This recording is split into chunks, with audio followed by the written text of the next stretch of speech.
Kho sách Cha giàu cha nghèo, tác giả Robert Kiyosaki và Sharon Lechter, ấn hành năm 2013, thể loại Tâm lý và kỹ năng sống, Cha giàu cha nghèo tập 1 chương 7, năm 1995, tôi được một tờ báo Singapore phỏng vấn.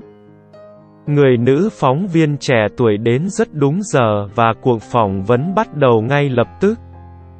Chúng tôi ngồi trong đại sảnh của một khách sạn sang trọng, nhấm nháp cà phê và thảo luận về mục đích chuyến viếng thăm Singapore của tôi. Tôi cùng đứng trên bục diễn thuyết với Zig Ziglar, ông ấy nói về những động cơ, còn tôi nói về những bí mật của người giàu. Người nữ phóng viên nói, một ngày nào đó, tôi cũng sẽ là tác giả của những cuốn sách bán chạy nhất như anh vậy. Tôi đã đọc một số bài báo cô viết và rất lấy làm thú vị, cô có cách viết cứng cỏi và rõ ràng. Những bài báo cô viết rất được độc giả yêu thích, tôi trả lời, văn phong của cô rất hay. Điều gì đã khiến cô không đạt được giấc mơ của mình vậy? Cô gái nói, có vẻ như những tác phẩm của tôi không đến được với mọi người. Ai cũng nói rằng những tiểu thuyết của tôi rất tuyệt, nhưng không có gì xảy ra cả, vì vậy mà tôi giữ nghề làm báo. Ít nhất thì cũng có cái để trả hóa đơn, anh có khuyên tôi gì không? Tôi hào hứng nói, có đấy. Ở Singapore tôi có một người bạn quản lý một trường học dạy cách buôn bán, anh ta điều hành khóa huấn luyện thương mại cho rất nhiều công ty đứng đầu ở Singapore. Tôi nghĩ nếu cô tham dự một lớp học của anh ta, cô sẽ đẩy mạnh sự nghiệp của cô lên được nhiều đấy. Anh muốn nói là tôi phải đến trường ấy để học cách bán sách à? Cô gái hỏi lại một cách gay gắt. Tôi gật đầu, anh đùa hả? Tôi lắc đầu, lúc này tôi cảm thấy dội, cô gái cảm thấy mình bị xúc phạm và tôi ước sao mình chưa hề nói gì cả. Tôi có bằng cử nhân văn chương Anh, tại sao tôi phải đi học cách làm người bán sách chứ? Tôi là một nhà chuyên môn. Tôi đến trường và được huấn luyện một nghề nghiệp để không phải làm một người buôn bán. Tôi ghét những người bán hàng, tất cả những gì họ muốn chỉ là tiền thôi. Cô gái thu dọn giấy tờ một cách giận dữ. Cuốn phỏng vấn chấm dứt, trên chiếc bàn cà phê là một trong những cuốn sách bán chạy nhất mà tôi đã viết.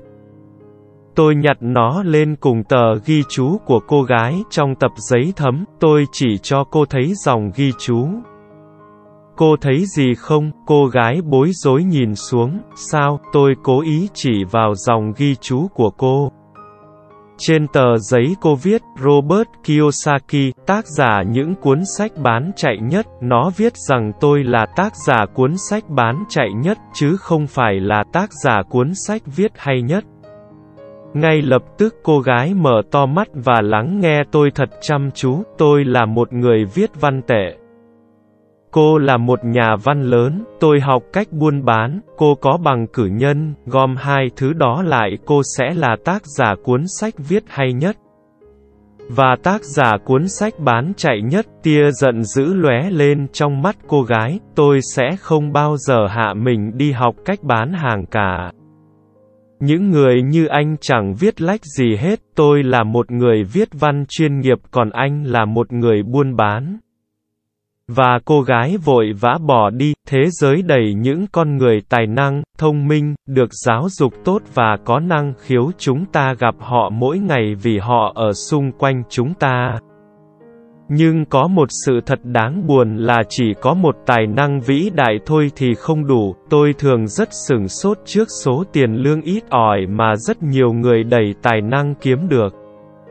Tôi nghe nói rằng chỉ có không đầy 5% người Mỹ kiếm được hơn 100.000 đô la Mỹ một năm. Tôi đã gặp những con người xuất chúng, học cao nhưng chỉ kiếm được chưa tới 20.000 đô la Mỹ một năm. Một cố vấn kinh doanh chuyên ngành y khoa mậu dịch bảo tôi rằng, có rất nhiều bác sĩ, nha sĩ và y sĩ rất vất vả về tài chính.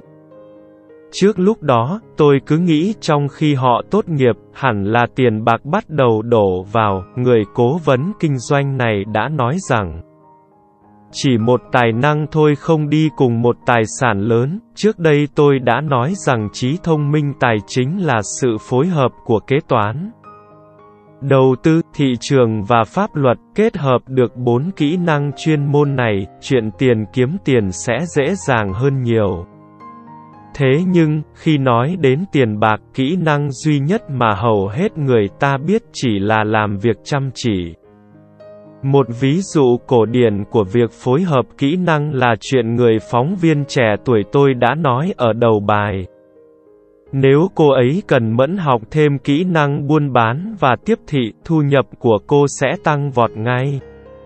Nếu tôi là cô ấy, tôi sẽ học thêm vài khóa viết bài quảng cáo cũng như buôn bán. Sau đó, thay vì làm việc cho tờ báo, tôi sẽ tìm việc ở những văn phòng quảng cáo, ngay cả khi thu nhập có cắt giảm. Cô ấy vẫn sẽ học được cách truyền đạt thông tin bằng những đường tắt được dùng trong những mẩu quảng cáo thành công. Cô cũng nên dành thời gian để nghiên cứu những mối quan hệ với công chúng, một kỹ năng khá quan trọng. Cô sẽ học cách làm ra hàng triệu đô la từ việc quảng cáo không mất tiền, và vào buổi tối hay những ngày cuối tuần, cô có thể dành để viết cuốn tiểu thuyết vĩ đại của mình. Khi nó hoàn thành, cô sẽ có thể bán được cuốn sách nhanh hơn. Và sau một thời gian ngắn, cô có thể trở thành tác giả những cuốn sách bán chạy nhất. Lúc tôi cho ra mắt cuốn sách Nếu muốn giàu có và hạnh phúc thì đừng đến trường, một nhà xuất bản đề nghị tôi nên đổi tựa sách thành Kinh tế giáo dục. Tôi bảo họ rằng, với cái tựa như thế, tôi sẽ chỉ bán được 2 cuốn, một cho bạn tôi và một cho gia đình mình. Tôi chọn cái tựa khó chịu, nếu muốn giàu có và hạnh phúc thì đừng đến trường, vì tôi biết rằng nó sẽ thu hút công chúng. Vì vậy mà tôi chọn một cái tựa sẽ đưa tôi lên truyền thanh truyền hình, đơn giản là tôi sẵn sàng tranh luận với họ. Nhiều người nghĩ tôi giống một cái bánh trái cây cho ruồi bu, nhưng quyển sách thì vẫn bán chạy. Khi tôi tốt nghiệp Học viện Mậu dịch Hàng hải Mỹ vào năm 1969, người cha học thức cao của tôi rất hạnh phúc. Công ty Standard Oil California thuê tôi làm thủy sư cho những chiếc tàu chở dầu, tôi là phó thuyền trưởng thứ 3. Và tiền lương của tôi thấp hơn so với các đồng nghiệp, nhưng như vậy là tạm ổn với công việc thực sự đầu tiên sau khi ra trường. Lương khởi điểm của tôi là 42.000 đô la Mỹ một năm kể cả thời gian làm việc ngoài giờ, và tôi chỉ phải làm việc trong 7 tháng. Tôi có 5 tháng nghỉ ngơi, nếu muốn, tôi có thể đến Việt Nam với một công ty hàng hải trực thuộc và sẽ dễ dàng tăng gấp đôi tiền lương thay vì đi nghỉ 5 tháng. Tôi có cả một sự nghiệp to lớn phía trước, nhưng sau 6 tháng làm việc với công ty, tôi vẫn xin thôi việc và tham gia vào Marine Corps để học cách lái máy bay. Người cha học thức cao rất giận dữ, còn người cha giàu lại chúc mừng tôi, vì ông quan niệm rằng bạn cần biết mỗi thứ một chút.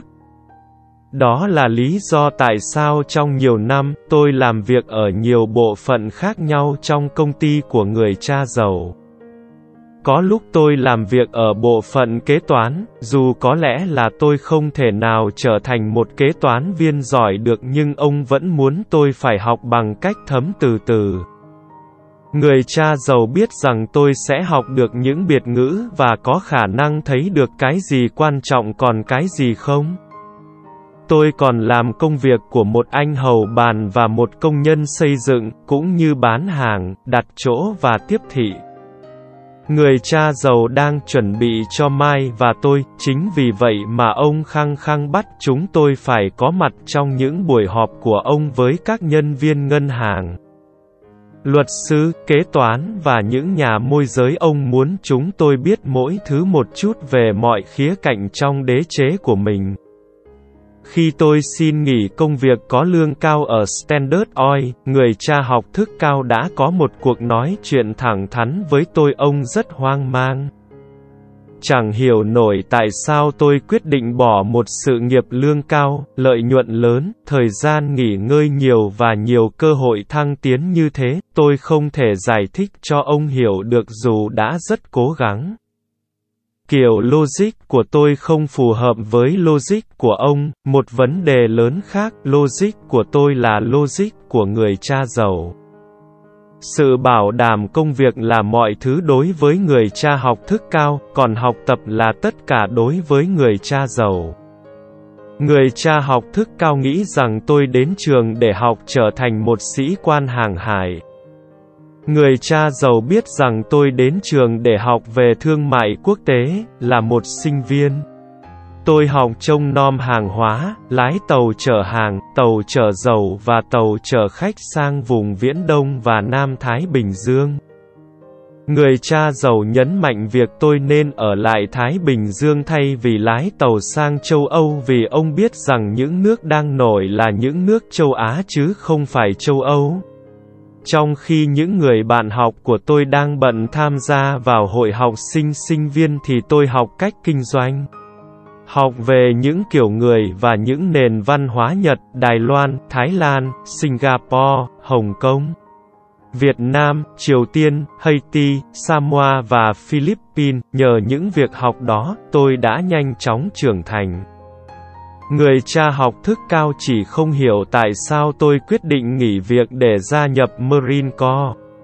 Tôi bảo ông rằng tôi muốn học lái máy bay, nhưng thực sự là tôi muốn học cách đứng đầu một tổ chức.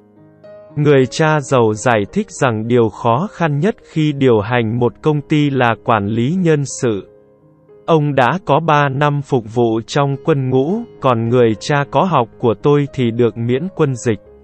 Người cha giàu cho tôi biết giá trị của việc học cách lãnh đạo mọi người trong những tình huống nguy hiểm. Ông nói, khả năng lãnh đạo là điều kế tiếp mà con cần phải học. Nếu con không phải là một nhà lãnh đạo giỏi, con sẽ bị bán sau lưng. Trong kinh doanh cũng giống như vậy. Năm 1973, tôi từ Việt Nam trở về và xin thôi việc. Dù tôi rất thích được bay, tôi tìm việc ở Xerox Co. Tôi tham gia vào đây vì một lý do riêng mà không phải vì lợi nhuận. Tôi là một người rụt rè và ý nghĩ phải đi bán hàng là một vấn đề kinh khủng nhất thế giới. Tôi vào làm cho Xerox vì ở đây có một trong những chương trình huấn luyện bán hàng tốt nhất nước Mỹ. Là một người lao động trí óc, ông nghĩ rằng những người bán hàng thuộc tầng lớp thấp kém. Tôi làm việc ở Xerox trong 4 năm cho đến khi vượt qua được nỗi sợ hãi khi phải gõ cửa từng nhà và bị xua đuổi. Khi đã trở thành một trong 5 người bán hàng giỏi nhất, tôi lại xin thôi việc và chuyển đi. Để lại sau lưng một sự nghiệp lớn với một công ty tuyệt vời. Năm 1977, tôi thành lập công ty đầu tiên của mình. Người cha giàu đã chuẩn bị cho Mai và tôi tiếp quản các công ty, vì vậy lúc này tôi phải học cách thiết lập và kết hợp chúng lại với nhau. Sản phẩm đầu tiên của tôi, ví ni lông dùng khóa dán, được sản xuất ở Viễn Đông và vận chuyển đến một kho hàng ở New York, gần nơi tôi đi học trước kia. Việc học chính thức đã hoàn thành, và bây giờ là lúc tôi phải kiểm tra khả năng ứng dụng của mình. Nếu thất bại, tôi sẽ phá sản. Người cha giàu nghĩ rằng tốt nhất là bị phá sản trước tuổi 30. Lời khuyên của ông là, con sẽ vẫn còn thời gian để đứng lên. Vào đêm sinh nhật thứ 30 của tôi, chuyến tàu đầu tiên rời Triều Tiên để đến New York. Ngày nay tôi vẫn còn kinh doanh trên phạm vi quốc tế. Và như người cha giàu khuyến khích, tôi luôn tìm kiếm những đất nước đang nổi. Hiện nay công ty đầu tư của tôi đang đầu tư trên khắp các vùng Nam Mỹ, châu Á, Norway và Nga. Có một câu nói cổ xưa rằng, công việc job là viết tắt của vượt qua sự túng quẫn, just over broke.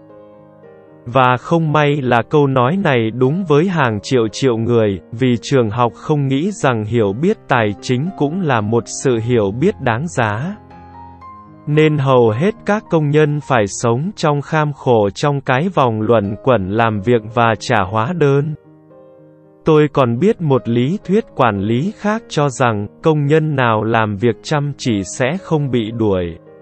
Và người chủ sẽ chỉ trả lương đủ để cho các công nhân không xin nghỉ việc. Và nếu bạn nhìn vào tỷ lệ tiền lương của hầu hết các công ty, bạn sẽ thấy rằng có phần nào sự thật trong câu nói này. Kết quả cuối cùng là hầu hết các công nhân không bao giờ tiến xa được. Họ làm theo những gì họ được dạy dỗ, tìm một công việc bảo đảm. Hầu hết các công nhân đều tập trung vào làm việc để lãnh lương và được thưởng những lợi nhuận ngắn hạn nhưng đem đến những bất hạnh dài hạn. Thay vào đó, tôi khuyến khích những người trẻ tuổi hãy tìm việc vì những gì họ đã học hơn là những gì họ sẽ kiếm được. Hãy nhìn xuống đường đi của những kỹ năng mà họ muốn đạt được trước khi chọn một nghề nghiệp chuyên biệt và trước khi bị bẫy vào vòng rat race. Một khi người ta đã bị bẫy vào quá trình trả hóa đơn suốt đời, họ trở nên giống như những con chuột đồng bé nhỏ chạy vòng quanh một cái bánh xe kim loại. Trong bộ phim Jerry Maguire do ngôi sao điện ảnh Tom Cruise đóng vai chính có rất nhiều câu nói hay. Nhưng có một câu mà tôi nghĩ là chân thực nhất, câu nói đó nằm trong cảnh Tom đang rời công ty. Anh vừa bị sa thải và anh hỏi toàn công ty, ai muốn đi với tôi, và toàn cảnh như đông cứng lại trong im lặng. Chỉ có một phụ nữ lên tiếng, tôi cũng muốn đi lắm nhưng tôi sẽ được thăng chức trong 3 tháng nữa. Có lẽ đây là câu nói chân thực nhất trong suốt bộ phim, đó là loại câu nói mà người ta thường dùng để khiến mình luôn phải làm việc để trả hóa đơn. Tôi biết rằng người cha học thức cao của mình luôn mong đợi được tăng lương vào mỗi năm. Và mỗi năm trôi qua ông đều thất vọng, vì vậy, ông quay lại trường để học thêm những kỹ năng mới để có thể được tăng lương. Nhưng một lần nữa ông lại bị thất vọng, khi nói chuyện với những người trưởng thành muốn kiếm được nhiều tiền. Tôi luôn khuyến khích họ thử tìm một công việc thứ hai có thể dạy cho họ một kỹ năng mới. Thường thì tôi khuyến khích họ tham gia vào một công ty quảng cáo mạng lưới, còn gọi là tiếp thị nhiều mức độ. Nếu họ muốn học kỹ năng buôn bán, một số công ty như thế có những chương trình huấn luyện xuất sắc giúp người ta vượt qua nỗi sợ hãi thất bại và sợ bị từ chối. Những lý do chính khiến con người không thành công, nói cho cùng thì học tập còn giá trị hơn cả tiền bạc. Khi đưa ra những đề nghị này, tôi thường nghe câu trả lời, như thế thật phiền phức hay là tôi chỉ muốn làm những gì tôi thích. Với câu nói, như thế thật phiền phức, tôi hỏi lại, vậy bạn thích làm việc suốt đời và đóng cho chính quyền 50% những gì bạn kiếm được hay sao? Còn với câu trả lời tôi chỉ muốn làm những gì tôi thích. Tôi nói, tôi không thích đi đến phòng tập thể dục, nhưng tôi buộc phải đi vì tôi muốn được khỏe mạnh và sống lâu. Không may là những người lớn tuổi thường rất khó học những cái mới, trừ phi một người đã quen với những biến đổi rồi. Nếu không rất khó mà thay đổi được, nhưng với những người có thể đang do dự khi nói đến chuyện học thêm một cái mới, tôi thường khuyến khích họ, cuộc sống cũng như đi đến phòng tập thể dục, vất vả nhất là lúc quyết định đi. Khi bạn vượt qua rồi thì mọi thứ đều dễ dàng, rất nhiều ngày cứ hễ nghĩ đến chuyện đi tập thể dục là tôi phát sợ. Nhưng khi tôi đã ở đó và bắt đầu vận động thì nó trở thành một thú vui. Sau khi luyện tập, tôi luôn thấy vui vẻ vì có thể làm được những gì mình nói. Thay vào đó, nếu bạn không sẵn sàng làm việc để học thêm những điều mới và khăng khăng muốn trau dồi chuyên môn cao chỉ trong lĩnh vực của mình, hãy chắc chắn rằng công ty nơi bạn đang làm việc được tổ chức thành công đoàn, những công đoàn lao động luôn dành để bảo vệ các chuyên gia. Nếu tôi tiếp tục sự nghiệp lái máy bay, hẳn tôi sẽ tìm một công ty có tổ chức công đoàn phi công lớn mạnh. Vì sao vậy? Vì tôi sẽ dâng hiến hoàn toàn cuộc sống của mình để học một kỹ năng chỉ có giá trị trong một lĩnh vực. Nếu tôi bị đẩy khỏi ngành này, kỹ năng sống còn của tôi sẽ trở nên vô giá trị trong những ngành nghề khác. Một phi công lớn tuổi bị sa thải với 100.000 giờ bay vận tải hạng nặng, kiếm được 150.000 đô la Mỹ một năm sẽ rất khó tìm được công việc có mức lương tương đương trong ngành giáo dục chẳng hạn. Vì những kỹ năng mà nhờ chúng, một phi công được trả lương trong công nghiệp hàng không lại không quan trọng trong một hệ thống khác. Ví dụ như trường học, vì vậy mà theo kinh nghiệm thì chuyên môn cao, công đoàn lớn, đó là một việc rất nên làm. Khi tôi hỏi các sinh viên trong những lớp học mà tôi đang dạy, bao nhiêu người trong các bạn có thể làm một cái bánh hamburger ngon hơn McDonald's, hầu như tất cả các sinh viên đều giơ tay. Sau đó tôi hỏi, vậy nếu hầu hết các bạn đều làm được bánh ngon hơn thì tại sao McDonald's lại kiếm được nhiều tiền hơn bạn? Câu trả lời quá hiển nhiên, McDonald's có một hệ thống kinh doanh xuất sắc, lý do khiến hầu hết những người tài năng phải chịu cảnh nghèo là vì họ tập trung vào việc làm một cái bánh hamburger ngon. Mà biết quá ít hoặc không biết gì về phương thức kinh doanh cả, thế giới đầy những con người tài năng nhưng nghèo khổ. Và rất thường, họ nghèo phải đấu tranh tài chính hay chỉ có thể kiếm được ít hơn thực lực của mình không phải vì những gì họ biết mà chính vì những điều họ không biết. Họ tập trung vào việc hoàn thiện các kỹ năng để làm một chiếc bánh hamburger ngon hơn là kỹ năng bán và phân phối chiếc bánh hamburger đó. Có thể McDonald's không làm nên chiếc bánh ngon nhất, nhưng họ có thể bán và phân phối những chiếc bánh trung bình tốt nhất. Người cha nghèo muốn tôi trở nên chuyên môn hóa, đó là quan điểm của ông trong việc làm sao để được trả lương nhiều hơn. Thậm chí sau khi nhà cầm quyền Hawaii nói rằng ông sẽ không còn được làm việc cho chính quyền nữa. Người cha học thức cao vẫn tiếp tục khuyến khích tôi phải chuyên môn hóa, sau đó ông đề cập đến công đoàn giáo viên. Việc vận động để bảo vệ hơn nữa quyền lợi của những người chuyên nghiệp có kỹ năng và học thức cao. Chúng tôi thường tranh luận với nhau, nhưng tôi biết ông sẽ không bao giờ đồng ý rằng chính sự chuyên môn hóa quá mức đã dẫn đến yêu cầu cần được công đoàn bảo vệ. Ông không bao giờ hiểu được rằng bạn càng trở nên chuyên môn hóa thì bạn sẽ càng dễ bị rơi vào bẫy và càng bị phụ thuộc vào chuyên ngành đó nhiều hơn. Người cha giàu khuyên mai và tôi phải chuẩn bị cho chính mình, nhiều công ty kinh doanh cũng làm như vậy. Họ tìm những sinh viên trẻ tuổi sáng dạ trong trường kinh tế và bắt đầu chuẩn bị cho những người này để một ngày nào đó sẽ tiếp quản công ty. Vì vậy những nhân viên trẻ này không được chuyên môn hóa trong một phòng ban nào cả, họ được chuyển từ phòng này sang phòng khác để học mọi khía cạnh trong hệ thống kinh doanh. Người giàu thường chuẩn bị cho con cái của họ hay con của người khác như thế, bằng cách này. Đứa trẻ sẽ có được một kiến thức tổng quát về việc kinh doanh và sự tương quan giữa các phòng ban khác nhau.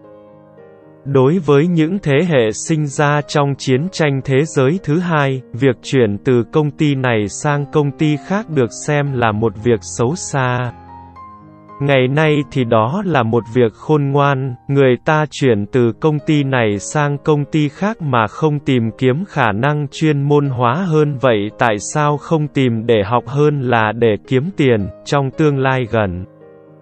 Có thể bạn sẽ kiếm được ít tiền hơn, nhưng trong tương lai xa, bạn sẽ được tiền thưởng qua các cổ tức lớn. Những kỹ năng quản lý chính cần thiết để đạt được thành công là: 1. Quản lý vòng quay tiền mặt. 2. Quản lý toàn hệ thống, kể cả bản thân bạn và thời gian dành cho gia đình. 3. Quản lý nhân sự. Kỹ năng chuyên môn hóa quan trọng nhất là kỹ năng bán hàng và hiểu biết thị trường, khả năng bán hàng hay khả năng giao tiếp với những người khác. Một khách hàng, nhân viên, ông chủ, vợ hoặc chồng hay ngay cả con cái mình chính là kỹ năng cơ bản đem đến sự thành công cá nhân. Những kỹ năng giao tiếp như viết, nói và đàm phán là những điều cốt yếu của một cuộc sống thành công. Đó là một kỹ năng mà tôi liên tục rèn luyện, tham dự các khóa học hay mua những cuộn băng giáo dục để mở rộng kiến thức. Như tôi đã nói, người cha học thức cao càng làm việc chăm chỉ, tích cực hơn thì ông càng thành thạo hơn. Và càng chuyên môn hóa hơn thì ông càng mắc bẫy nhiều hơn, dù tiền lương tăng lên nhưng những lựa chọn của ông bị giới hạn lại. Ngay sau khi nghỉ làm việc cho chính quyền, ông mới thấy rằng thực sự ông dễ bị tổn thương về mặt công việc như thế nào. Cũng giống như một vận động viên chuyên nghiệp thình lình bị chấn thương hay quá lớn tuổi không thể chơi được nữa. Cái vị trí được trả lương cao mà họ từng nắm giữ đã trôi qua, và bây giờ họ phải dùng đến những khả năng hạn chế của mình. Tôi cho rằng đó là lý do tại sao người cha có học thức cao của tôi phải dựa quá nhiều vào công đoàn như vậy. Người cha giàu khuyến khích Mai và tôi tìm hiểu mỗi thứ một chút. Ông khuyến khích chúng tôi làm việc với những người thông minh hơn mình và tập hợp những người thông minh này lại thành một nhóm. Ngày nay điều đó gọi là sự hòa hợp của những chuyên ngành nhà nghề. Hiện nay tôi có thể gặp được những người cựu giáo viên kiếm được hàng trăm ngàn đô la một năm. Họ làm ra nhiều như vậy vì họ có kỹ năng chuyên môn trong lĩnh vực của mình cũng như nhiều kỹ năng khác. Họ có thể dạy học và cũng có thể bán hàng hay tiếp thị. Tôi biết không có kỹ năng nào quan trọng hơn bán hàng và tiếp thị. Hai kỹ năng này rất khó học đối với hầu hết mọi người, chủ yếu vì họ sợ bị từ chối. Bạn càng giao tiếp tốt, điều đình tốt và tự chủ được nỗi sợ bị từ chối thì cuộc sống sẽ càng dễ dàng. Việc chuyên môn hóa về mặt kỹ thuật có điểm mạnh và điểm yếu riêng của nó. Tôi có những người bạn thiên tài nhưng không thể giao tiếp với người khác một cách có hiệu quả và kết quả là số tiền họ kiếm được rất ít ỏi. Tôi khuyên họ chỉ cần dùng 1 năm để học bán hàng thôi, thậm chí nếu không kiếm được đồng nào, họ vẫn có thể phát triển tốt khả năng giao tiếp, và điều đó quả là vô giá, bên cạnh việc làm một học viên giỏi. Một người bán hàng được việc và một nhà tiếp thị tài ba, chúng ta còn cần phải là một giáo viên giỏi và một sinh viên cử. Để giàu có thực sự, ta cần phải biết cho và nhận, trong những trường hợp phải đấu tranh về tài chính hay về nghề nghiệp. Thường người ta không cho mà cũng không nhận. Tôi biết có nhiều người nghèo chỉ vì họ không phải là một sinh viên cử mà cũng chẳng phải là một giáo viên giỏi. Cả hai người cha của tôi đều là những người rộng rãi, cả hai đều tập cho tôi thói quen cho trước khi nhận. Dạy là một cách cho, họ cho càng nhiều thì họ sẽ nhận được càng nhiều, nhưng có một khác biệt rõ ràng trong cách cho tiền. Người cha giàu cho đi rất nhiều tiền, ông cho nhà thờ, cho các hội từ thiện, các học viên. Ông biết rằng để được nhận tiền thì bạn phải cho tiền là một bí mật của hầu hết các gia đình giàu có lớn. Đó là lý do tại sao có những tổ chức như Rockefeller Foundation và Ford Foundation. Những tổ chức này được thiết lập để nắm giữ của cải và gia tăng chúng cũng như cho đi mãi mãi. Người cha học thức cao của tôi luôn nói rằng, khi tôi có dư một xo tiền, tôi sẽ cho đi hết. Rắc rối ở chỗ là ông không bao giờ có tiền dư cả, vì vậy ông cố làm việc tích cực để kiếm được nhiều tiền mà không tập trung vào quy luật quan trọng nhất của tiền bạc.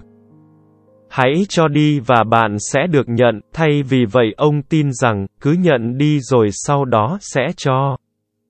Tóm lại, tôi học cả hai người cha, một phần trong tôi là một nhà tư bản nòng cốt yêu thích trò chơi tiền kiếm tiền. Ở một khía cạnh khác, tôi là một giáo viên có trách nhiệm xã hội, quan tâm sâu sắc đến khoảng trống ngày càng lớn giữa cái có và cái không. Riêng cá nhân tôi cho rằng chính hệ thống giáo dục cổ xưa phải chịu trách nhiệm đầu tiên với khoảng trống đang lớn dần này. Thế là đã hết tập 1 chương 7 trong kho sách Cha Giàu Cha Nghèo rồi, nhớ nhấn đăng ký kênh để đón xem tập 1 chương 8 nhé. Xin chào và hẹn gặp lại bạn ở các video sau.